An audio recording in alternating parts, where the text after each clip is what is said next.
And that's exactly how we feel. Welcome back.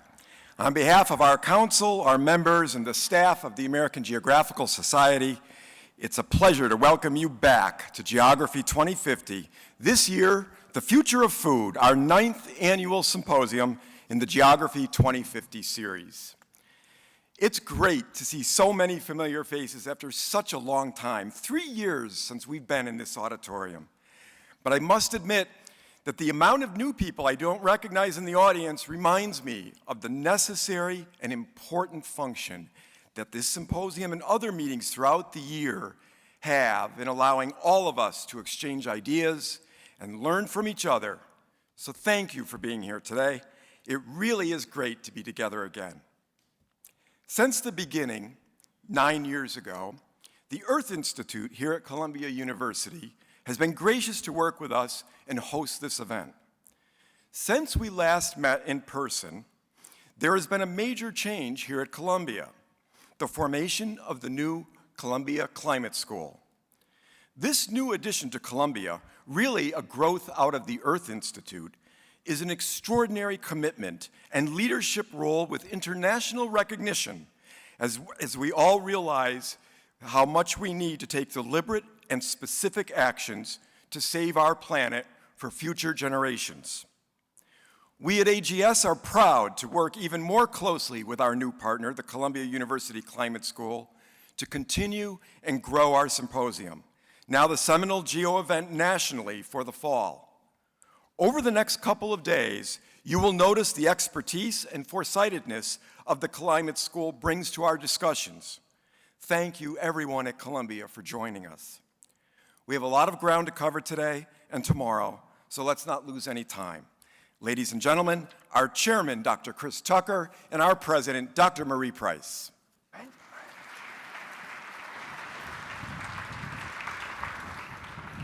Thank you, John.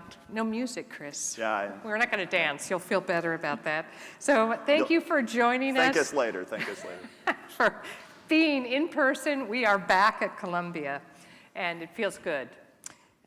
Food is a universal topic. It's something we all think about every day. And yet today we're asking the question, what is the future of food? Through technological shifts, a changing climate, a growing population, concerns for equitable access, health issues, and a deeper understanding of the social environmental trade-offs of different food systems. Our hope is that after this symposium, you're going to look at food differently. You'll see the world on a plate and realize that the daily food choices we make actually have global consequences. We could not do this event today without several key groups, and when I mention you, could you please stand up? The first is we have a hardworking council of the American Geographical Society. So would the counselors in the room please stand up and be acknowledged? Take a look at these people. They're enormously helpful, intelligent, and if you haven't met a counselor, do so before the session's over.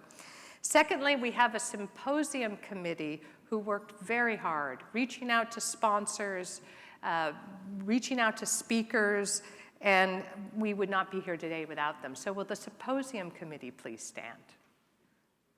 They're kind of similar groups, but thank you. Take it away.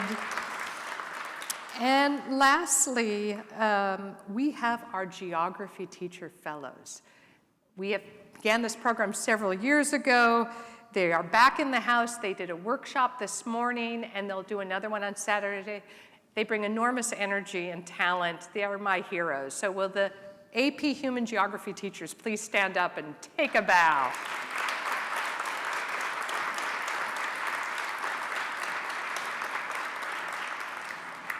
And then finally, we have several departments, academic programs who are sponsors of Geography 2050, and we acknowledge your work. The tables, you can sit at a table. It doesn't have to be a department you're affiliated with, but we're very grateful for having you here, so thank you very much. And Chris, take it away. Oh, thanks so much, Marie, for kicking us off. And John, I didn't know we were starting with a music video. Thank you for that's something new every year. Who here's a farmer? We actually have farmers here, which is really important, right? When we put together Geography 2050 9 years ago now, it was about bringing together leaders, professionals, innovators from every sector of society, government, industry, academia, social sector.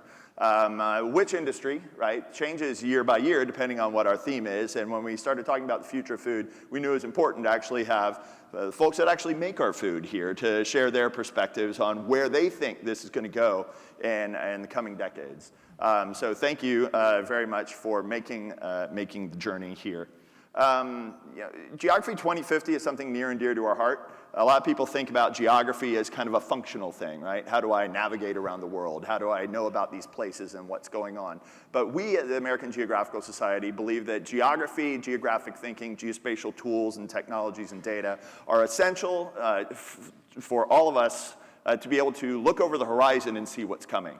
Right? It's that way of thinking in an integrated way that lets us understand the vital trends that are going to reshape the geography of our planet over the coming decades. And so we really appreciate the opportunity to come back here again in person so that we can all share our thoughts and ideas with each other about what we can do to kind of get ahead of that curve and not just let history shape us, but allow us to kind of get in the driver's seat and shape the future that we will all experience together. So thank you. I'd love to thank our supporters and our sponsors. Without them, this just can't happen. I call this annual barn raising. I don't know if that's a farm agricultural reference, but it's just, we can't do this without a lot of people helping us stand this thing up every year. Fund for the City of New York, Open Geospatial Consortium, and the U.S. Geospatial Intelligence Foundation have been with us for this entire ride for almost a decade now. And thank you very much to you for making this possible. We also have our actual sponsors of the event. And some of these are familiar to you, and some of them are new. Some of them are technology companies, some of them are media outlets, some of them are associations of thought leaders themselves. So thanks to, some are large philanthropic organizations. Thank you to the Zucker Family Foundation, Esri, National Geographic, Black Cape, the Association of American Geographers, Crunchy Data, the Independent Evaluation Office of the GEF, of the Global Environmental Facility, and Rutledge, who helps publish the Geographical Review. How old is the Geographical Review? Well over 100 years. Well over 100 years old. Sorry, I don't have the right answer. I know. And I'd also like to thank our various corporate angels. These are companies that see value in geographic education, and they give $2,000 every year to simply help the AGS continue its support in geographic education, give us kind of that core capacity to help the teachers, help our national community. And so thank you to them, and if anybody wants to become a corporate angel, your name could be up here next year. So thanks for that. With that, I think we'll just kick off. I'm super excited to have Dr. Antoinette WinklerPrins from National Science Foundation help, and AGS Councilor for many years, help kick this thing off. Antoinette has a passion for agriculture, a passion for the future of food, and I think it will show in her introductory talk. So thanks so much for coming. I look forward to I'll try to meet every single one of you. I think that's manageable over the next 2 days. So thanks for coming, and over to Antoinette.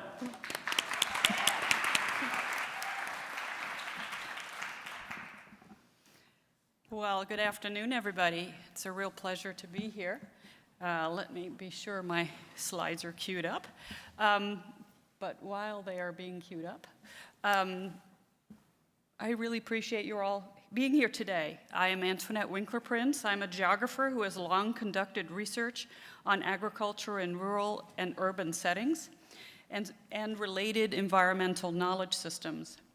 Although my day job is at the National Science Foundation, I continue to teach a graduate course on sustainable food systems at the Johns Hopkins University and continue to have a strong interest in this topic. This symposium is about food, about the future of food, which by extension is about the future of agriculture. But why would the American Geographical Society host a symposium on the future of food? Why? Because there is nothing more geographical than food.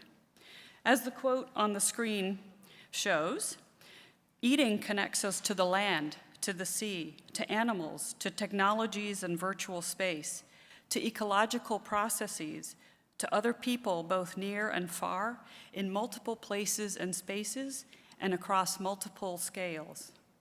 Producing food requires attention to sustainable conditions for growing crops, soils, substrate, nutrients, water, light, raising animals, and harvesting wild edible resources. It necessitates connecting that information to the cultural groups who have the knowledge to produce the plants and animals whose parts we eat. Geography is the field of inquiry that asks the why of where and how it all became that way and how it is all connected. It connects social and environmental sciences and examines changes holistically. Therefore, geography is an ideal disciplinary lens through which to consider the future of food. To illustrate, let's think for a moment about where our food comes from. And I don't mean the store or a restaurant. Where does it really come from? Where and by whom is it grown? Where is it produced? And why there? Foods have origins and are best produced in certain places due to comparative advantage. Trade and other interactions have made food production global in scale and scope.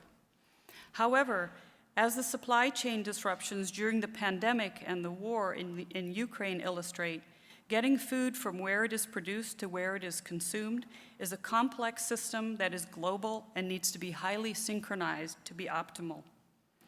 Given anticipated and unanticipated disruptions and changes in both supply and demand, it is imperative that human innovation and ingenuity be applied to this challenge. Perhaps we need to rethink where and how we produce food. Maybe we consider different spaces and places for production. Perhaps we completely rethink the need for animal sources of protein. But before we turn to the future, let's go even deeper in time to ask, where did the crops and animals we eat today originate? Where are their centers of origin? Let me tell you a story of a famous cultural geographer named Carl Sauer. His interests were in understanding the ways in which particular plants and animals became domesticated, thereby becoming part of our food resources. Domestication is a human innovation that required time and sedentary lifestyles. He, along with others working in the 20th century, developed theories about centers of crop domestication. He calls them centers of agricultural innovation, and how the use of certain plants and animals diffused from those origins. The map on the screen illustrates Sauer's version of the agricultural centers of innovation. Today's advances in genetics and related sciences are affirming as well as challenging these early ideas about where crops originally came from. Why do I tell you about Sauer? Well, first, because a seminal work on this topic, Agricultural Origins and Dispersals, was delivered as an AGS-sponsored Bowman Lecture right here at Columbia University and subsequently published by the AGS 75 years ago. Second, because these centers of agricultural innovation are also centers of crop agrobiodiversity, places where a large number of varieties of crops, as well as the knowledge to cultivate them, is retained. As we face accelerated environmental change due to climate change, these places offer essential resources. Third, plants and animals important as food sources have been moved around the world through centuries of human movement and interaction, and Sauer's work on cultural landscapes illuminates this. Sauer provided a deep connection between geography and the origins of food, and I wanted to take a brief moment to reflect on this at the beginning of the symposium before we pivot towards the future of food, which I will now do. The future of food includes many issues and challenges, and also the power of human innovation and creativity addressing solutions. We'll be hearing a lot about all of these today and tomorrow at this symposium. We will be learning from practitioners and experts from academia, industry, and government who all work in the space of the future of food. During the symposium, you'll be made aware of the challenges of limited resources such as land, water, and fertilizer, and how creative solutions are being worked on, rethinking where and how agriculture is practiced, for example, indoors and in cities, acknowledging that most of the world's population now lives in urban places and that trend is accelerating. Climate change looms large and its impacts on agriculture. Agriculture itself contributes to climate change, but it is also the means through which mitigation strategies can be implemented. Regenerative farming can sequester carbon, it can restore the soil, and it can restore rural communities. We'll learn about foodscapes and communities, food security, access, equity, food justice, and food sovereignty. We'll learn about the power of geospatial and other technologies in providing us with the necessary information and creative ways of developing solutions. So thank you for being here, and welcome to this very exciting symposium. Please meet and mingle with the speakers as our time together unfolds.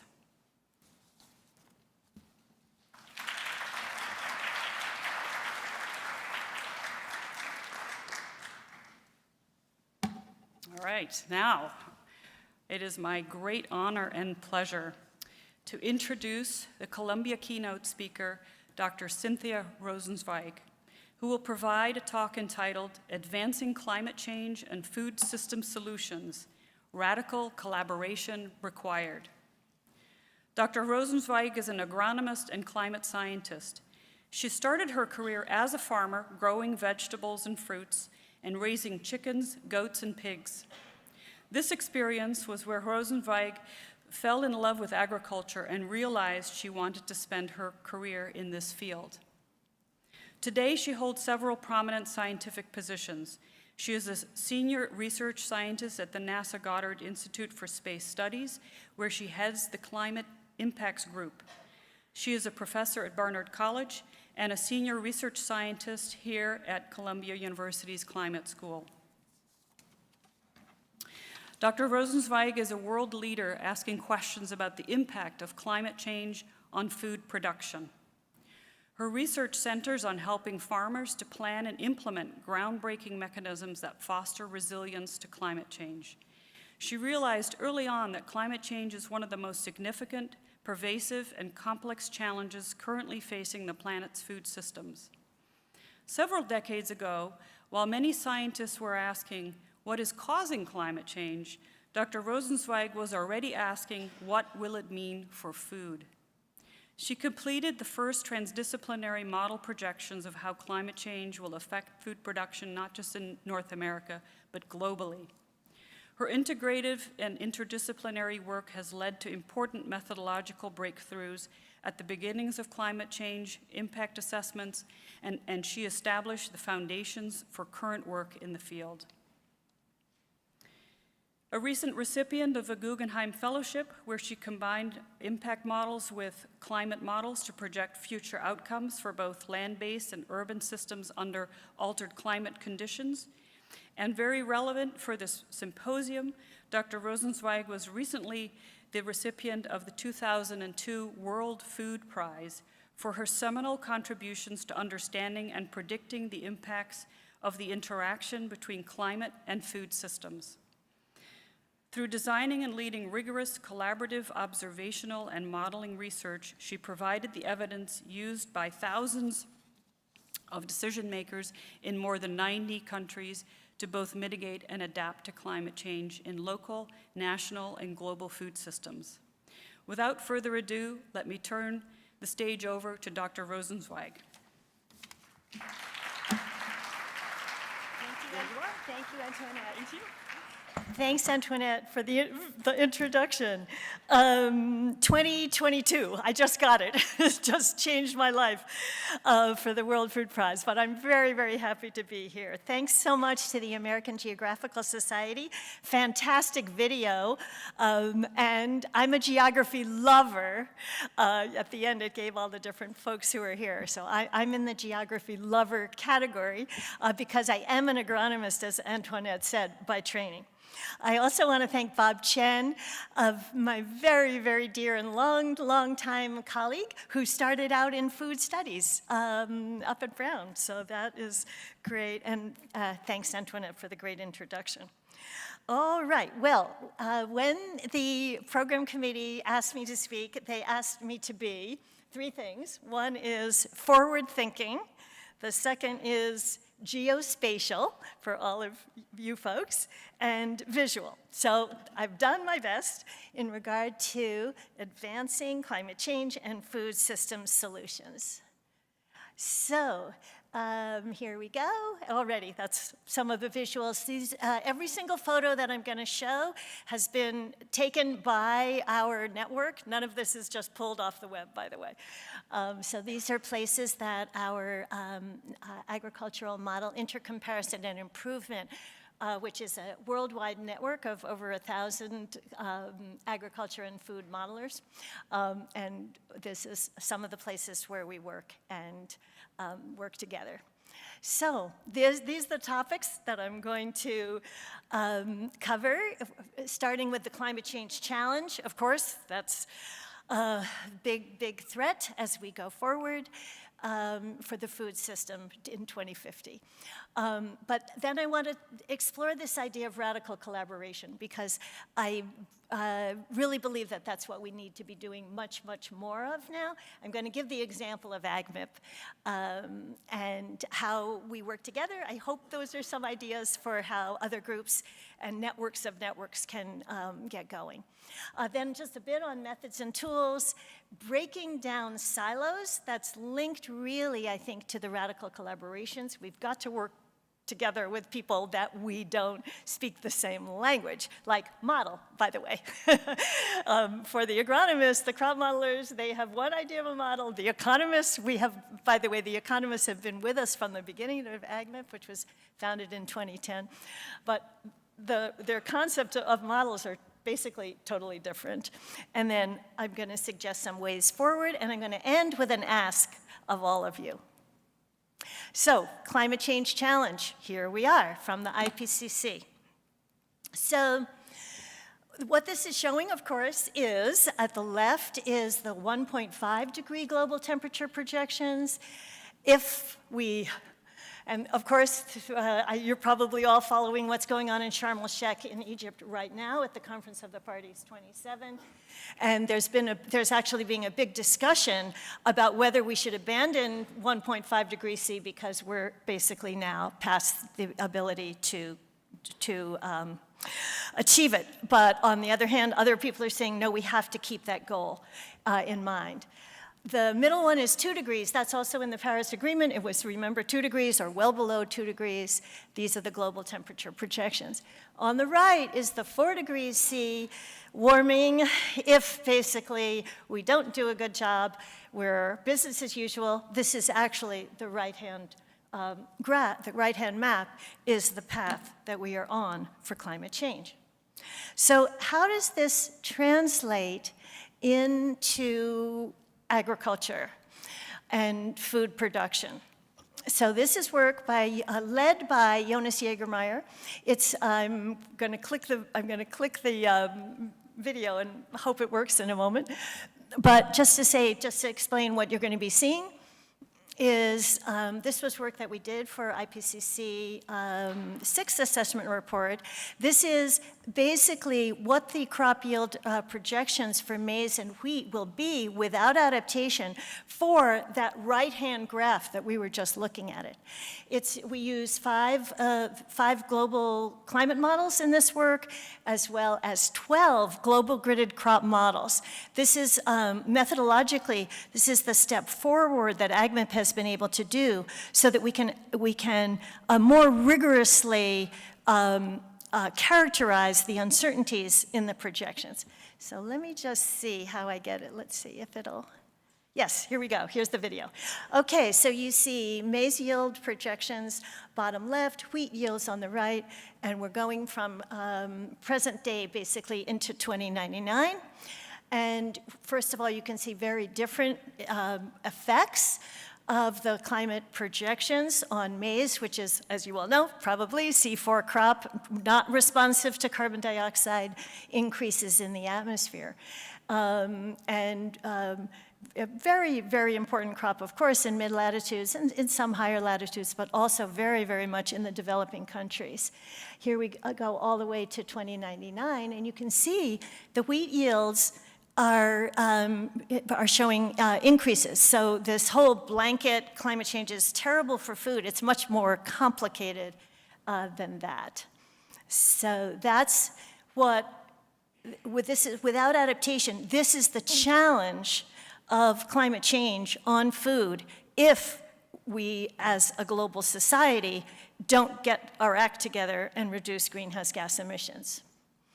I'd like to show this. I think it echoes very much what Antoinette was saying about the urgency that we now are in regard to climate change. So you see, these are the temperature changes over land, which is what the farming regions all over the world see or have experienced from 1880. You can see from starting in about 1980, this very strong increase in the rate of temperature rise. So you see, we no longer have this luxury, really, of saying, okay, well, we can develop solutions, we can develop resilience for our food systems and our food regions around the world. We basically have to have radical collaborations now because we must act quickly. Of course, the other challenge in regard to climate and climate change are the extreme events that are happening faster than originally predicted. And I sit in a global climate model group in the institute where those predictions were made early on. And the speed in which these changes are happening and especially in the extreme events. So top left, Madagascar, maybe the first climate-induced famine. Of course, Pakistan very much on everyone's mind from this year. Chile had to declare multiple food emergencies very recently. And then, of course, look right here. I didn't put the California story, of course, with the fires and the droughts, but because this is the most recent one here in the United States, is Hurricane Ian, with impacts on the citrus crops there. So all of these are very real and linked to climate change. So I'm going to tell you a little bit now about AgMIP. So AgMIP is a global network of over 1,000 agricultural, climate, and food researchers. And what we do together is we convene the scientists and stakeholders to do assessments of the kind of climate challenges that we were just looking at. As I said, we integrate, we have biophysical scientists, and not just crops, also livestock, so important in so many smallholder farmers around the farming systems and regions around the world. But we have always the economists with us too. So we're all together so we can really resilience techniques for both current and future climate conditions. And so the outcome of all of this is a science base for decision making so that policymakers can take up these ways forward and implement them at scale. So this is just to prove to you that it's real. These are all our global workshops from the very beginning, I think in 2010. And you can see during COVID, we kept on. There's the Zoom photograph as well. But it's truly, we have global workshops, we have regional workshops, we get all the wheat modelers of the world together, et cetera. So this is our mission statement: to provide science-based agricultural decision-making models and assessments of climate change to achieve local to global food security. So those multiple scales is one of the key aspects, I think, for this gathering. So let's look at some of the methods and tools that we use. So I just talked about this multi-scale approach. So we have, because we have global modelers who are working both, let's say, on crops as well as global trade with the economics. We then link to the farming systems within countries. We can address with the modeling systems, it addresses the heterogeneity across the landscapes. And this allows us to look at the distributional results in regard to impacts on poverty rates and the well-being of the farmers themselves. So this is multi-scale, multi-region, transdisciplinary, and we also work on development pathways in this regional integrated approach to work with, for example, national stakeholders to see what they are envisioning for their own future of their agricultural regions, and we embed those development pathways into the assessments. So here's just an example from Ghana. This is the Enhanced Vegetation Index, and this is wearing my NASA hat, utilizing all the great NASA tools, because this, by working with the regional and national stakeholders, we can help the policymakers then pinpoint exactly where, when, and how they can help farmers. So this is, I think in all that we do, we have to always be linking it to decision making. And this is from 2000 to 2022 observations. And you can see drought coming, and year-to-year variability, still, of course, what we have to help farmers and national planners deal with as well. This is another animation. This is work by Bruno Basso at Michigan State. This is with 5 crop models, and it's looking at, on the left is the soil carbon, that results from changing from conventional tillage to no tillage and cover crops. On the right is the nitrogen leaching. So this kind of work is the kind of work that AgMIP does, bringing together the farmers, those decision makers, bringing together the climate specialists, the remote sensing specialists, the agronomists. Bruno is a soil scientist, for example. So these are some examples of the kind of work that AgMIP does. Then I'm sure many of you are involved in machine learning. So we're just starting a new group. The way that AgMIP works is some topics arise that people want to work on, and we get them together, and then they take off and work together. So we're just starting a machine learning group. If anybody would like to join, please let me know.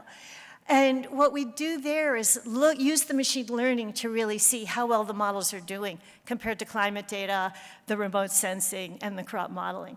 And then it helps to identify where the models are not doing a good job.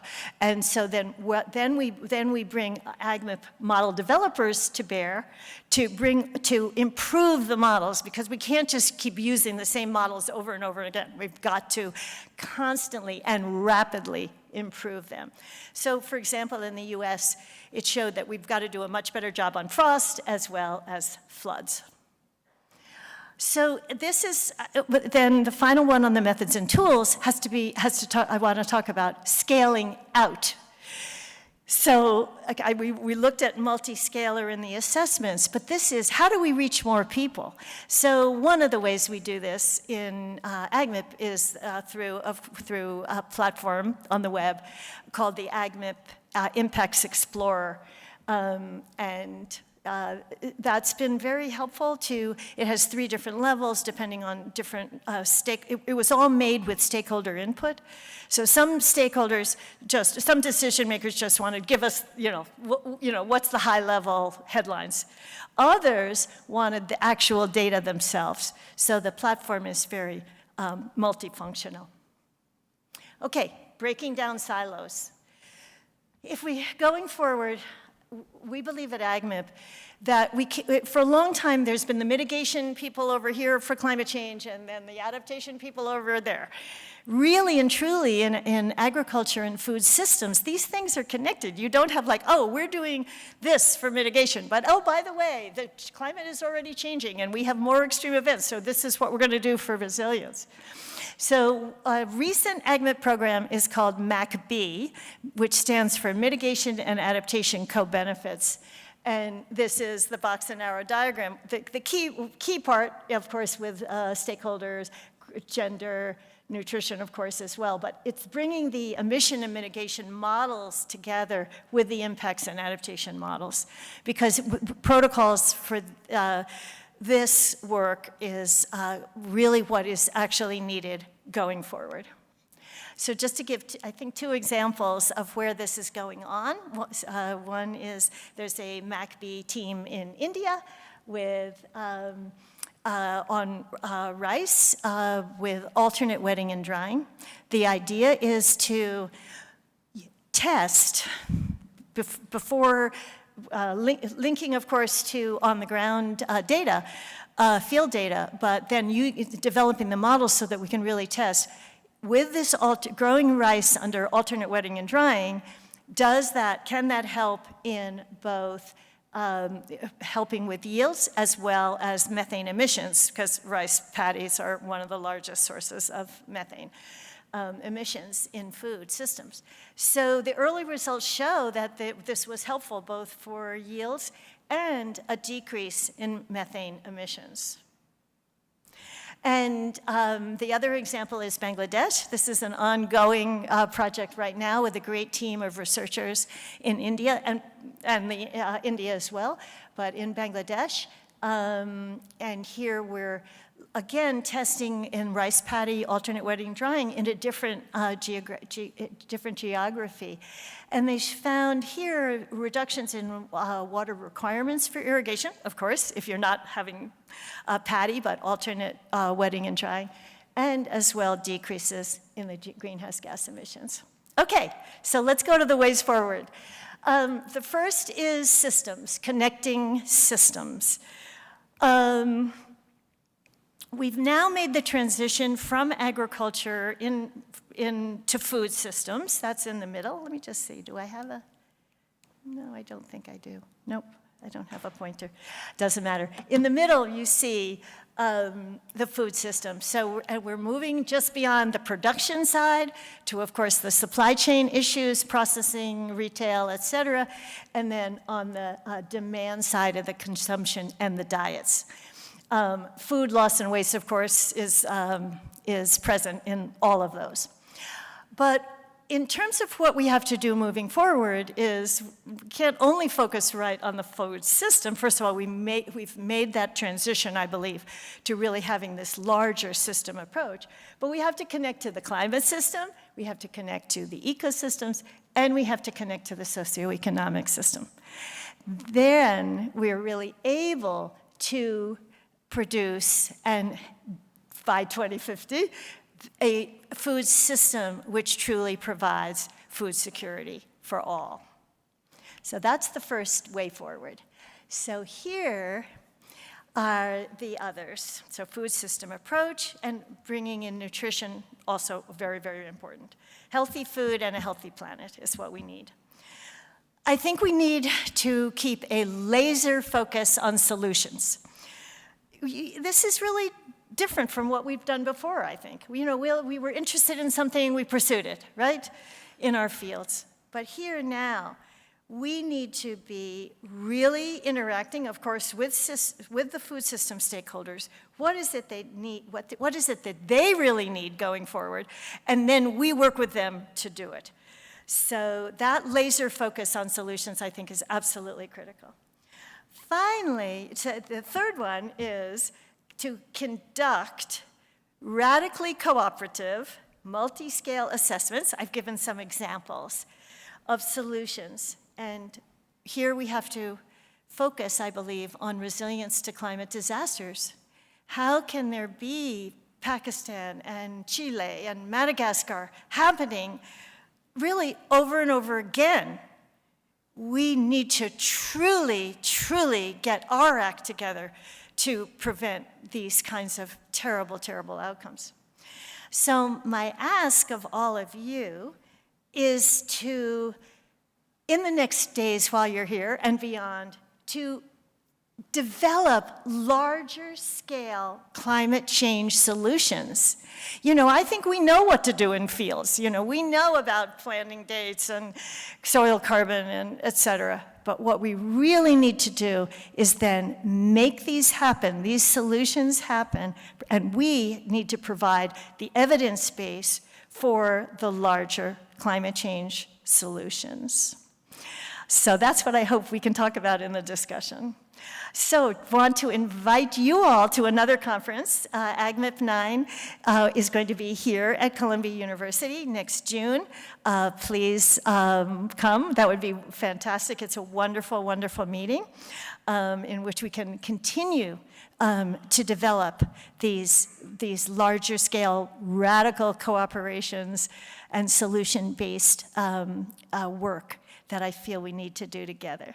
So, and I also invite you to everyone here to please to join AGMIP. It's a wonderful network, and go to the website for the protocols and news, et cetera. So with that, thank you very much. I look forward to the discussion.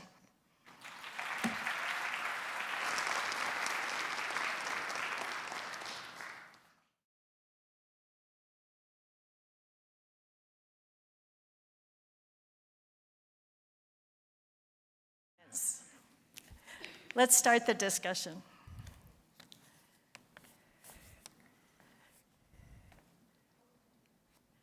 I see someone coming.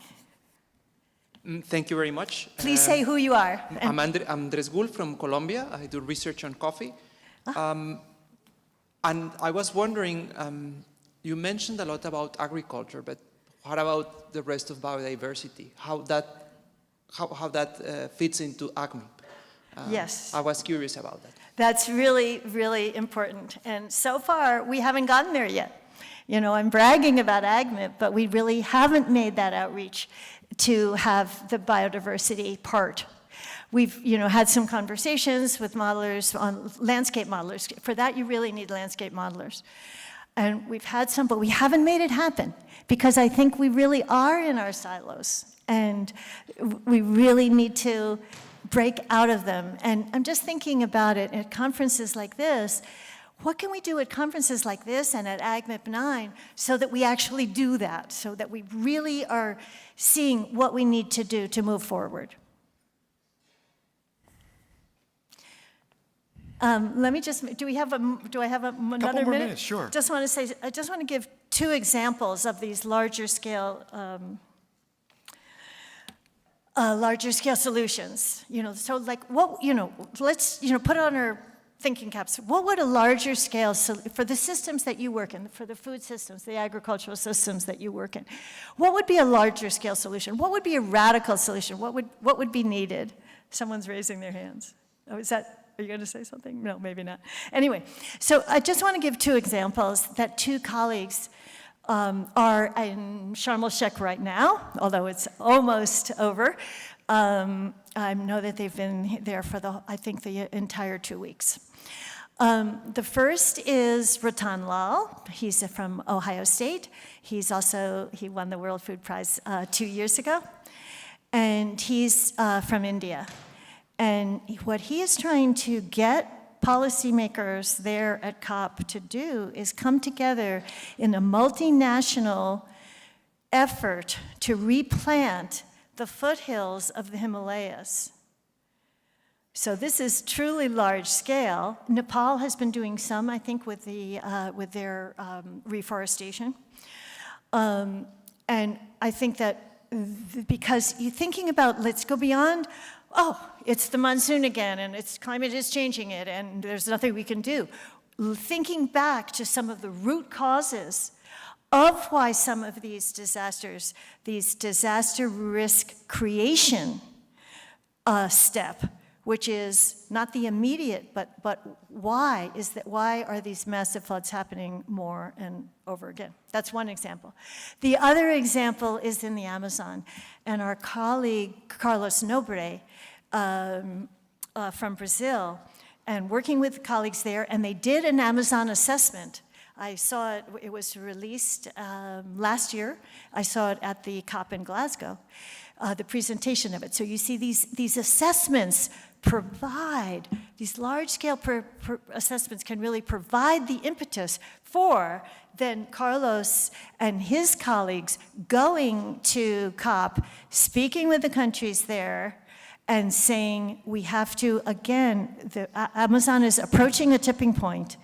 We must reforest, and first of all, absolutely stop deforestation. And I know with the President-elect Lula, that he was speaking about this too. But to very, very large-scale replanting of the Amazon, so that we avoid the tipping point of flipping the Amazon over into basically irreparable changes in the climate system, not only there, but the whole carbon cycle for the world. So these are some examples. That is what I'm challenging all of us to think about together.